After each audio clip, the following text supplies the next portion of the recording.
Isang juvenile whale shark napadpad sa dalampasigan ng Barangay Sobol sa San Fabian, Pangasinan. Silipid sa report. Sa video na ibinahagi ng isang netizen, makikita ang isang juvenile whale shark na napadpad sa dalampasigan ng Barangay Sobol, San Fabian, Pangasinan.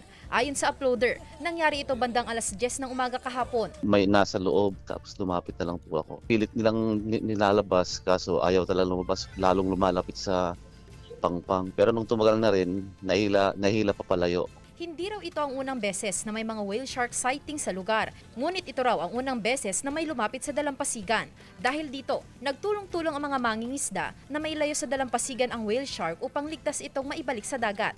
Ikinatutuwa rin daw ng mga residente at mga beachgoer ang paminsan-minsang sightings ng whale shark sa lugar. Pagka po may nakitang whale shark, talaga dinudumog po ng mga tao kasi nga po sa sobrang lakita po.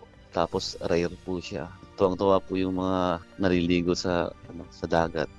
Babala ng Bureau of Fisheries and Aquatic Resources sa tuwing nakakakita ng whale shark sa dalampasigan. Agad itong i-report sa otoridad upang masigurado ang ligtas at maayos na pagbabalik ng mga ito sa karagatan. Senti Salvacio, One North, Central Luzon.